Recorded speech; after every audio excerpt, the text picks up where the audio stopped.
masjidka tawxiid ee magaalada Wardheer waxa ka qabsoomay kulan looga hadlayay nowda cilmi ah oo ay bixin doonaan culimo aqoon durugsan u leh baridda cilmiga diiniga ah oo ka koobnaan doona muxaadarooyin dadka looga faa'iideynayo barashadiisa. Magaalada Wardheer waxaa laga bilaabi doonaa nowda cilmi ah oo ay bulshadu baahi weyn u qabtay, gaar ahaan nidaam waxbarasho oo xalaqaad ah lagu bixin doono ayaa noqon doona mid looga faa'iideyn doono qaybaha kala duwan ee bulshada ku dhaqan magaalada Wardheer, laguna bari doono mowduucyo kala duwan oo la xiriira barashada cilmiga diiniga ah ayaa lagu akhrin doonaa funuunta kala duwan ee shareecada sida culumta carabiyada, fiqiga iyo tafsiirka shanta juz ee hoose ayaa ugu horreyn lagu bilaabi doonaa masjidka tawxiid ee magaalada Wardheer. Habka loo bari doono ayaana noqon doona mid qaab sahlan loogu bari doono nowdada cilmiga ah qaybaha kala duwan ee bulshada. Kulankan oo daarnaa barashada cilmiga diiniga ah oo soo qabanqaabiyey Sheekh Bashiir Xuseen Cagaroog oo ka qabsoomay masjidka tawxiid ee magaalada Wardheer ayaa waxaa kala soo qayb galay gudoomiyaha golaha sare ee arrimaha islaamka gobolka Doolo Sheekh Cabdixayi Cabdi, culimooyinka kala duwan, gudoomiyaha gobolka Doolo Mudane Cabdilaahi Deeq Xasan iyo ardayda cusub ee duruusta baran doonta kuwaasi oo isugu jira rag iyo dumarba ayaa ka soo qayb galay kulankan looga hadlayay cilmiga diiniga ah barashadiisa ee ardayda cusub lagu soo xareyn doono. Ugu horreyn gudoomiyaha golaha sare ee arrimaha islaamka ee gobolka Doolo Sheekh Cabdixayi Cabdi iyo sidoo kale gudoomiyaha gobolka Doolo Mudane Cabdilaahi Deeq Xasan ayaa furitaankii kulankani ka hadlay. إخواني الحمد لله إله بمهاد سكالة تبارك وتعالى قرقه وكرول وقت واسكوبا هذا الكيني بينه قد قلينا سجود إلهي تبارك وتعالى أي كعب صنو عبسيد إلهي تبارك وتعالى مركي لسوقا بيوحوي ووحي وكامرين إن أتقاضته وكارهبين أتكهدو انت مركي إنه كقدو بنو أدبا نعاو وفرح سنهاي waxaana ku faraxsanahay waxaan in badan dhicin guud ahaan ama gobolka Doolo iyo gaar ahaan degmada Wardheer waxaan in badan ka dhicin ayaa caawa inoo qabsoomay. Ilaahay baana ku mahadsan tabaaraka wa tacaala inaynu caawa aynu joogno oo aynu maamuus iyo xaflad ku soo dhaweyna aynu u qabanayno nadwa cilmi ah oo culimadeennii ma aha culimo meelo kale inooga timid, waa culimadii heer Wardheer. culimadii Wardheer caawa inay nadwa qabanayaan ballaadhan oo ay ka qayb galayaan 8 sheekh oo afarba haween ay galayso, caawa 4 habeen dambana 4. haddii la yidhaahdo nadwa cilmiya waxa weeye waa cilmi meelo badan taabanaya, mawaadiic kala gedisana laga hadli doono oo ay culimadu u diyaar yihiin insha allahu tacaala inay ku soo dhaweeyaan ama ay u gudbiyaan ay u sii mariyaan miidiyaha bulshada heer Wardheer iyo guud ahaan dunida muslimka intuba biidni illaahi tacaala waana ka dhargi doonaa oo culimadu diyaar bay inoo yihiin. nadwadaas cilmiga ah waxay hordhac u tahay ama uu nuxurkeedu yahay in lagu soo dhaweynayo fadiilatu sheekh Bashiir Xuseen Taahir oo ka mid ah culimadeena heer Wardheer. allaha barakeeyo sheekhaas oo hadda inta muddo aan inaga maqnaa inaguna soo laabtay inoona bilaabi doona kitaab cilmi ah oo xalaqaad ka bilaabi doona masaajidkeena tawxiid biidni illaahi alkariim maalmahan soo socda. sheekha munaasabadda loo qabanayo ayay daaran tahay oo ay munaasabadani ay hordhac u tahay iyo xalaqaadka uu qaban doono ee cilmiga ah. طلابتا qaarkoodna ay fadhiyaan qaarna ay iman doonaan insha allahu tacaala. kitaabtii sidii inaguba aynu wax u baran jirnay ee musalsalka ahayd ee kitaabka inta hoos laga bilaabo ilaa iyo intihaada la wadi jiray ayuu sheekhu bilaabi doonaa haddii Allahu yiraahdo. waxaynu jecelahay marka ama aan doonaynaa inaynu ka faa'iideysano cilmigaas. cilmigu yaraan iyo weynaan ma kala laha. ardaydu markii la leeyahay ardaygu ma aha inuu ardaygu yar yahay, ardaygu ruuxu ama 100 jir ha noqdo ama waxa weeye tamiis ha yeesho oo arday yar ha noqdo, cid kasta oo cilmiga ka faa'iideysanaysa ama ka faa'iideysan karta awood iyo taaqana ilaahay uu siiyey tamiisna leh waa looga faa'iideynaa inay ka faa'iideysataana muhiim weeye. waxaa laga yaabaa dadka qaarkood inay yidhaahdaan maanta waan weynaaday iyo carabkayga adkaaday iyo waan mashquulsanahay, laakiin wax mashquul la yidhaahdaa ma jiro. adduunyadu mashquulka aan bay ku bilaabatay wayna ku dhammaan doontaa. sidaa darteed waxaa insha allahu tacaala kulligeen baynayna ka faa'iidaysana raggeena iyo dumarkeenna dhallinyaradeenna iyo waayeelkeenna intuba inaynu ka faa'iidaysanaa la doonayaa cilmiga inoo bilaaban doona ee uu sheekhu inoo bilaabi doono sheekh bashiir khayr allah siiyo aad baana ugu faraxsannahay soo dhowow baana leenahay biidni illaahi alkariim waxaa weeye cilmiga uu bilaabi doono marka insha allahu tacaala nuxurka dowladan ama muxuu ahaye nadwada la qabanayo waxay hordhac iyo maamuus u tahay sheekha iyo xalaqaadka uu bilaabi doono iyo cidda ka faa'iidaysanaysa cilmigaana si wanaagsan oo deganna aan u dhegaysanayo culimmadu waxay noo sheegi doonaan cilmigu darajaadka uu leeyahay hadda halkan kusoo koobi mayno culimmadaa ka hadli doonta insha allahu tacaala kamana hadli karo aad buu u badan yahay waxaa weeye culimmadaa u taagan arrintaas oo aan u hambaynaynaa iyagaa ka hadli doona cilmigu faa'iidada uu leeyahay wanaagga aakhariya adduunba uu leeyahay qofka cilmiga le iyo qofka jaahilka farqiga u dhaxeeya aayaadka iyo muxuu ahaaye axaadiistubana way ka hadli doonaan culimmadaana inoo sheegi doontaa dhegaysi habboon insha allahu tacaala mahadle suukan keenay munaasabadan quruxda badan ee masaajidka ka dhacday waana mahadsan yihiin cid kasta oo kasoo qayb gashay waxaa kaloo mahadsan culimmadii soo diyaarisay runtii in si wada jira dadka fariimo wanaagsan oo cilmiga ku saabsan loogu gudbiyo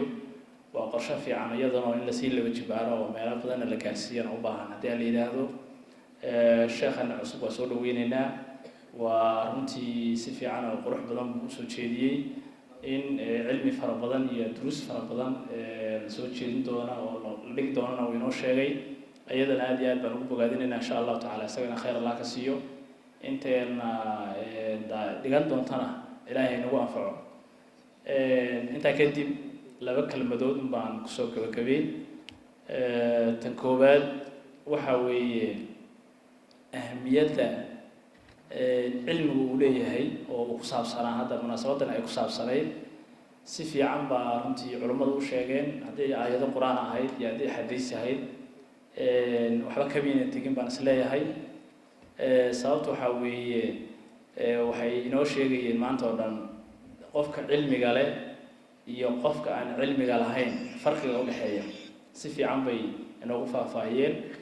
soomaaliduna oraahyo badan bay ka tiri hal mid baan kasoo qaadanaya waxaa ka mid ahaa soomaalidu waxay tidhahdaa tanaga maran tanaga buuxa waa ka qabqabo badan yahay qodobka maqasheen baan u malaynayaa kulligiin yacni tanaga kan maran iyo kan buuxa isku sharqan ma aha haddaad aragto qof wuxuu doona isaga hadlaya dadka iska caayaya iska xadgudbaya oo aansan u qiimaysnayn wuxuu ku hadlaya iyo hab wuxuu samaynaya midna waa qof aan cilmi lahayn wax kale maaha yacni oraadu saasay u jeedaan laakiin qofka cilmiga leh waa uu ka faham dhaqankiisa iyo hadalkiisa iyo wixiisuba waxay ku salaysan yihiin cilmiga uu leeyahay baa dabaqaya oo qabanaya wixii khaldan uu ku hadli lahaa oraayada ugu muhiimsan bay kamid tahay soomaalidu tiraahdo tanaga maran tanaga buuxa waa ka qabqabo badan yahay ama waa ka sharqan badan yahay weeye macnuhu intaa kadib sida sheekhu u sheegay soomaalidu cilmiga diinta waqtiyadii dambe marba meel bay soo joogtay waxaa la soo joogay hadda sida sheekh cabdullaahi uu ka hadlayey raggii kasii horreeyey oo kale awowayaasheen oo kale iyo xilligii ay joogeen waxaynu soo joognay ama ay soo martay in la yidhaah qofka sheekha raba inuu cilmi barto laga yaabay 10 magaalo inuu tago si uu nin sheekh hebel ba halkaa joogay inta la yiraahdo oo ninba in uga soo qaato oo isu ka kabta hadhow oo wixiisa isku darsado waa soo marnay waxayna soo dhinaca kale qaar ka mid ah culuumudiinka casharada wax qayb ka bixin doona ayaa iyana halkaasi warbaahinta kula hadlay isla markaasina ka warbixiyay ahmiyadda barashada diinta ay u leedahay dhalinyarta dadka waaweyn iyo waliba bulshada dhammaan ahmiyadda u leedahay ayaa faahfaahin ka bixiyay casharada kala duwan ay ka bixin doonaan masjidka tawxiid ee magaalada Wardheer marka ugu horeysa waxaan u mahadcelinayaa ilaahay subxaanahu wa ta'ala inoo suuro geliyay inaynu isugu nimaadno meel ka mid ah meelaha ilaahay ugu jecel yahay oo masaajidada ah waxaan kaloo ilaahay ugu mahadnaqayaa yeedhidii aan ugu yeedhnay dadka reer Wardheer inay nagala soo qayb galaan khayrkan iyo nadwadan iyo barnaamijkan dacwada aanu wadnay inayna soo aqbalaan oo noo soo ajiibaan dadka intaa leegna ay noo soo xaadiraan ilaahay subxaanahu wa tacaala baan uga mahadnaqaynaa waxayna na tusaysaa inagu dhiirigelinaysaa inaad tihiin dad aada u khayr badan oo aada u khayr jecel oo wanaagga iyo khayrka jecel ilaahay ha idin barakeeyo intaa kadib ujeeddada barnaamijkeennan aynu kabtantan eega u joogno waa sida ay sheegeen culimmadii iga horreysay iyo yarkii xidhiidhyaha ahaa waa nadwa nadwadaasuna waxay hordhac u tahay barnaamij xalaqi ah oo cilmi xalaqaad ah oo masaajidkeennan ka bilaaban doona hadduu allah awoodalo ogolaado ilaahay ha nagu asture xalaqaad cilmiga xalaqaadka ah waa laf dhabarka helidda iyo tacsiilinta cilmiga sharciga ah nidaamkan casriga ee dunidan eega la joogo waxaa la ogaaday qofka aan xalaqaadka soo marin cilmu xalaqaadkana aan ku soo dadaalin ku soo jabin kutubta kuwooda yaryarka iyo kuwooda mutawasidka iyo kuwooda waaweyn aan soo marin culumo kala kulmin kutubta u samrin oo waqti iyo muddo gelinin waxaa la ogaaday inuu ceeb leeyahay akademi walba oo uu yahay haddaanu xalaqa soo marin oo cilmiga xalaqaadkaa soo marin weli waa nin heetinaya oo wax ka dhiman yihiin marka xalaqadu dee waqtiga inugu yaro lagama sheekeyn karo taariikhaheeda iyo howlaheeda iyo ragga hore say yeeli jireen laakiin barnaamijkaas aadka u wanaagsan iyo ilaahay idamkii barnaamijkeenu hordhac u yahay waxaan kaloo ku faraxsanahay inuu inagala soo qaybgalay maanta madaxdii gobolka ay nala joogaan taana waxay ku tusaysaa sida khayrka ugu xidhan yihiin wanaaggan iyo khayrkan ay u jecel yihiin runtii isbeddel badan inuu jirana waan arkaynaa runtii aan hore u jiri jirin ilaahay idin barakeeyo mawduucayga haddaan sii galo barnaamijkan waxbarashada ah si kooban baan u kor istaagayaa haddaan waqti ugu yaryahay yaa ka faa'iidaysanaya waxbarashadan waxbarashadan dadka ka faa'iidaysanaya waa laba nooc laba qaybood baan u qaybinay dad waa dadka caamka ah oo iyagana laba qaybood baan usii qaybinay dadi waa dad dhalinyaro ah oo macaahidda waa hore ka baxay 4 sano 5 sano ka hor laga yaabaa wixii ay barteen xilliga inaysan wax badan eega aysan ka hayn qoladaas waa qaybta kaleeto waa dhalinyarada madaarista ka baxday ee quraanka xifdiday oo u baahan quraanka markay dhameeyeen meeshii lagu shubi lahaa ee loo akhriyi lahaa kutubta maaragtay xalaqaadka ah qaybta kaleetana waa qaybta inooga iman doonta iclaankana arki doonta degmooyinkeenna ama ay dadku soo dirsan doonaan inoo soo rixlaysan doona ilaahay idamkii iclaanka markay arkaan qaybtaasi waa dhalinyaro waa hal qayb weey waxaa kuwaas sii raacsan qaybta dhalinyarada macadka ibn xajar dhigata macadka ibn xajar dhalinyarada dhigata oo nidaamiga ah raacsan waxaan ugu talagalnay nidaamka xalaqiga inaan ku kabno iyagana soo hadhow ardaygaas uu noqdo arday akademi ah oo ummadda la hadli kara isla markaana kutubtii laqmayn karo carabkiisa u salaxni lahayn oo waxa uu sheegay garanay qaybtaasi maartay boardka laga jafo oo iyaguna kutubta fiqiga ee bilowga ah iyo xadiiska bilowga ah iyo tafsiirka oo inoo bilaaban doona ilaahay idamkii iyagana aan ugu talagalnay inay ka faa'iideystaan dadka waxbarashada ka faa'iideysanaya waa qaybaha funuunta lagu baranayo maxay yihiin funuunta lagu baranayo waa 3 xooga waxaan saari doonaa cilmiga carabiyada waa naxwaha sarfiga iyo balaaqada oo gacanta midig noo ah hadii ilaahay idmo fanniga labaad waa fiqiga oo ka bilaabi doono silsilad bilowga ah safiinatu najaab aan ka bilaabaynaa ilaa ilaahay meeshuu nala gaaro tabarteena ka saddexaadi waa tafsiirka waxaan u akhriyi doonaa si ay uga faa'iideystaan ardayda macaahidda dhigata si maalinla ah oo waliba laga yaabo qaarkood muqarrar inuu ku yahay oo looba dhigaba daraasi ku yahay iyo kuwa quraanka xifdinaya si gabagabeynaya iyo kuwa caadiga quraanka dhiganaya iyo dadka caamkaaba inay ka faa'iideystaan barnaamijkaas aan u diyaarinay waxaan ugu talagalay 5 juz ee ugu horeysa ee ugu hooseysa quraankan ka bilaabaynaa juz walbana imtixaan baan ka qaadaynaa 5 juz markay dhamaadaan xalfad baan u qabanaa shahaada aan ku siinaynaa markaan imtixaan kadib waxaan isku dayaynaa inaanu taxniig ku samayno oo aan shantaa jus dhalinyarada maaragtay waliba carruurta yararka ah inaanu ku dhajino ilaahay idimkii oo si fiican ay u qabtaan waqtiyada casharadu baxayaan saddex waqti baan qorsheynay waa aroortii 8 subaxnimo iyo 10 daqiiqo ilaa iyo 12 ka baa la dhigan waxaa loogu talagalay casharada daraasiga mar xilli inuu baxo saacadaha kamida saacad kamida ardayda iyo xirto ay raacato casharada oo saasaan u qaybinay qaybta labaadi waa bacda العصر iyadana waqtiga labadaas aan u qaybinay xilli aan wax u dhigayno iyo xilli ay raacanayaan oo anagu aan dhex taaganahay oo dhex wareegayno waxa la igu qoray oo aan ka waramayay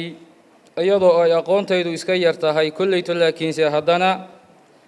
khayr allah siiya sheekh bashiir oo dadaalaya ilaahay subxaanahu wa tacaala ha ka abaalmariyo wuxuu inoo suurtageliyey wax in badan inoo suurtageli weyday oo isku keenis ah in nadwo dadka la iskugu keeno ilaahay subxaanahu wa tacaala ha ka abaalmariyo sheekh dembigiisiyo dembiga waalidkeena allah ku dhaaf dadaalka uu samaynayana allah subxaanahu wa tacaala ku garab galo dadaal weyn buu samaynaya uu ka warramayay allah ku garab galo qofku inuu diinta u istaago oo diinta ka warramo waa wax weyn walaalayaal cilmiga sharciga ahi fadliga uu leeyahay iyo makaanada uu islaamka ku dhaxlay waa wax weyn walaalayaal makaanadiisuna waa wax sare maxaa yeelay cilmiga fabihi tucrafu alcibaadaat cibaadaad oo dhan waxa lagu bartaa waa cilmiga qofka hadduusan cilmi uusan baran cibaadadiisu ma saxmayso mana baran karay